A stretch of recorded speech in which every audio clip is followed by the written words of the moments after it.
వైకాపా పాలనలో రాష్ట్రము గంజాయి ఆంధ్రప్రదేశ్గా డ్రగ్ ఆంధ్రప్రదేశ్గా తయారైంది.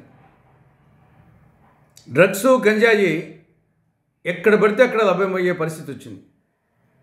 చివరికి హై స్కూల్ విద్యార్థులు కూడా గంజాయికి డ్రగ్స్కు అలవాటు పడిపోయినారు. ఈ నేపథ్యంలో ప్రస్తుతం చంద్రబాబు ప్రభుత్వం అటు గంజాయిని ఇటు డ్రగ్స్ను కట్టడి చేసేటందుకు ప్రత్యేక టాస్క్ ఫోర్స్ ఏర్పాటు చేయాలని నిర్ణయించడం చాలా హర్షణీయం. ఈ చర్యను కాంగ్రెస్ పార్టీ స్వాగతిస్తుంది. కానీ అదే సమయంలో మద్యం పాలసీ దారి తప్పింది. ఎలా తయారైందంటే మద్యం పాలసీ మండలానికి 4 మద్యం షాపులు 40 బెల్ట్ షాపులు అనే విధంగా పాలసీ తయారైంది. ఎక్కడ చూసినా బెల్ట్ షాపులు.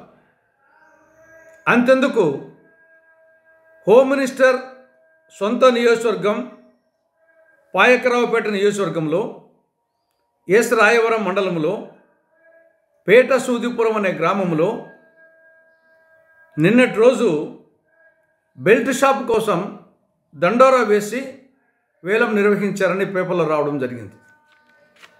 ఈ బెల్ట్ షాప్ను దాసరి రమణబాబు అనే వ్యక్తి 2,01,000కి దక్కించుకున్నట్టుగా పేపర్లో వార్తలు వచ్చాయి. అంటే ఒక్క బెల్ట్ షాపు వేలం పాట వచ్చేసి 2,01,000. సాక్షాత్తు హోమ్ మినిస్టర్ నియోజకవర్గం. ఇది ఒక శాంపుల్ మాత్రమే, ఒక టిప్ ఆఫ్ ద ఐస్బర్గ్ మాత్రమే. కాబట్టి రాష్ట్రంలో అనేక ప్రాంతాల్లో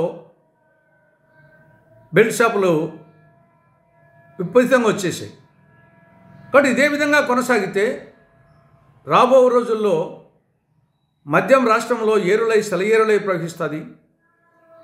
రాష్ట్రము మధ్యాంధ్రప్రదేశ్గా, ఆటవిక ఆంధ్రప్రదేశ్గా, అరాచక ఆంధ్రప్రదేశ్గా తయారవుతుంది. ఒకవైపు డ్రగ్స్ను గంజాయిని కంట్రోల్ చేసి మరొక వైపు మద్యం వచ్చేసి విపరీతంగా ఏరులై సెల్లేరులై పారుతూ ఉంటే దానివల్ల పెద్ద ప్రయోజనం ఉండదు. కుండకు బొక్క పెట్టి కుండలో నీళ్లు పోస్తే ఏ విధంగా ఉంటుందో ఆ విధంగా అవుతుంది. కాబట్టి ఇప్పటికైనా రాష్ట్ర ప్రభుత్వం బెల్ట్ షాపుల కట్టడి మీద ప్రత్యేక శ్రద్ధ వహించాలని కాంగ్రెస్ పార్టీ డిమాండ్ చేస్తూ ఉంది. ఇక రెండవ విషయం శ్రీశైలం రిజర్వాయర్. ప్రస్తుతం శ్రీశైలం రిజర్వాయర్లో మొత్తం 215 టీఎంసీలు దాని కెపాసిటీ అయితే ప్రస్తుతం 131 టీఎంసీలు ఉన్నాయి. గరిష్టంగా 885 అడుగుల లెవెల్ ఉంటే ప్రస్తుతము 869 అడుగులకు నీటి మట్టం వచ్చింది. దీనికి కారణం తెలంగాణ ప్రభుత్వం శ్రీశైలం ఎడమగట్టు జల విద్యుత్ కేంద్రం ద్వారా జల విద్యుత్ కోసం అని చెప్పేసి 33,315 క్యూసెక్కులు నీరు వచ్చేసి రోజు కిందికి వదులుతూ ఉంది. దానివల్ల శ్రీశైలం రిజర్వాయర్ ఖాళీ అవుతూ ఉంది.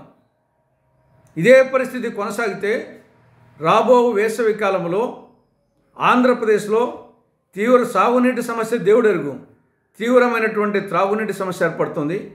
కాబట్టి ఇప్పటికైనా ఆంధ్రప్రదేశ్ ప్రభుత్వం మేల్కొని తెలంగాణ ప్రభుత్వంతో మాట్లాడి ఈ యొక్క శ్రీశైలం రిజర్వాయర్ నుండి కిందికి నీళ్లు వదలకుండా తగు జాగ్రత్తలు తీసుకోవాలని కాంగ్రెస్ పార్టీ సూచిస్తోంది.